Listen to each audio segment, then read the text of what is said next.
Hello and welcome once more to Red Gaming Tech. My name is Marta. Today is still the 18th of December and I'm here to give you yet more daily gaming news, this time from Tomb Raider, as Crystal Dynamics has spoken on the definitive edition a little bit in defense of the new version of the game during a question and answer session on the IDOS forum.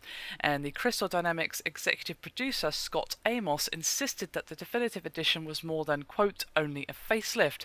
Now, one participant on the forums called Fission questioned whether the definitive edition's full price was justified and called it a, quote, facelifted version of the same game so soon after release of the original. The lack of extra content, especially for the single player, makes it hardly worth it. And naturally, Scott responded to that saying, quote, "It's a great question, and while I don't control sales or prices, what I do know is that Tomb Raider is an awesome game. It has received many nominations and has an amazing fan base that keeps us striving to always deliver the best and always pushing ourselves to do even better. If it was only a facelift and we were only reselling it on the same platforms we'd already shipped it on, I would see your point. But as we're selling it on a new platform with a lot of development work put into custom craft it for the new platforms, with the new additions for the aesthetic, the physics, the particles, the lighting, taking advantage of the next-gen features, so I absolutely stand by our decision to offer up Definitive Edition the way we are." Now, as most of you probably know, the Definitive Edition will be coming out on the PS4 and Xbox One on the 28th of January in the US and Europe on the 31st. It will include some pre-order bonus tombs, which is the Tomb of the Lost Adventurer, plus a load of multiplayer DLC, and as well as some outfits for Lara Croft, as some digital copies of the Dark Horse Comics Tomb Raider, The Beginning, and some art books as well. And of course, voice commands are both supported on both versions, as well as the DualShock 4 being lit up when you use the torch within the game. However, it's the graphical improvements that most people are concerned about. Now, the Definitive Edition, which was supposedly built within a year by Crystal Dynamics, Sleeping Dogs developer United Front Games and Nixies, has had a graphical lick of paint and also features a tweaked version of Lara Croft's face. And of course, as I discussed previously, it will be bringing the AMD Tress Effects technology for her hair to the console versions. Now, Scott Amos continued saying, quote, "We'd love for every Tomb Raider fan to get to experience it on next gen. We are definitely looking to draw in those folks who may not have experienced it yet on the last generation so they can experience this version on next generation. But even for existing hardcore fans, we are confident in the offering we have as an excellent enhanced experience above and beyond what we previously provided. We wouldn't bring it to you if we felt otherwise. You are the reasons we do what we do." And other work has been done to the game, which includes some improved geometry and texture, but Lara has been given the most attention. Special materials were added that dynamically change when she wades through the mud, she gets blood on her, and when it rains, and so forth. And when talking on the Tress Effects technology, Amos explained, quote, "It was custom written and optimized for Lara this first time out for us on next gen, as we hadn't ever done it before on consoles. The amount of extra work, 3 studios and a full year of development have pushed the boundaries beyond just Tress Effects and upgraded textures.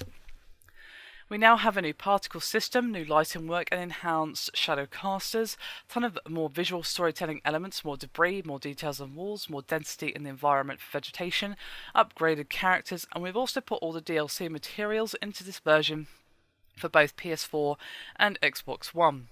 A few of our engineers were dedicated to improving physics both on Lara and in the world. A few quick examples.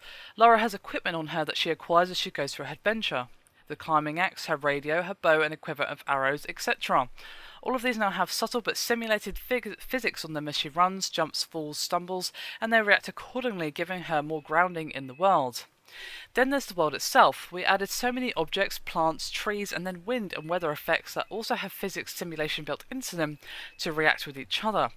When we make trees and leaves sway or flutter, cloth flaps against light or heavy winds accordingly, particles and Lara's Tress Effects hair will drift according to the direction of wind impact. All in all, it adds a great additional depth and realism to the world. Now, they have confirmed that both versions will be running at full 1080p resolution, although they haven't really said much about the frame rate, and on this topic Amos said, quote, I'm not quoting a frame rate as we're still optimizing the game. Even today, even this close to a final, we still have teams actively squeezing out everything we can generate the best experience possible. We will happily talk more about our final end results in January once we're totally done. And they have rewritten the back-end architecture for the multiplayer, so lag will be reduced on the new versions. So it does sound like they've put in a ton of work to improve the graphics and textures and physics and so on for the console versions. However, I'm still curious as to how it's going to compare to the PC. And I still wonder about the AMD Tress Effects technology that was so ridiculously GPU heavy that it makes me think, I don't know how they're going to optimize it that well, because of course when it was first released it completely destroyed Nvidia cards, as of course it's AMD technology, and of course Nvidia had to do an update, so it obviously has the potential to completely stomp a good GPU just if it has the wrong drivers or what have you. Now of course it would have gone through some optimization, and both of the consoles are using AMD technology. It just makes me curious as to how it's going to compare directly in terms of the PC version, not just in terms of Tress effects, but for the textures, physics, and so on. I would love to see a direct comparison just to see the improvements there.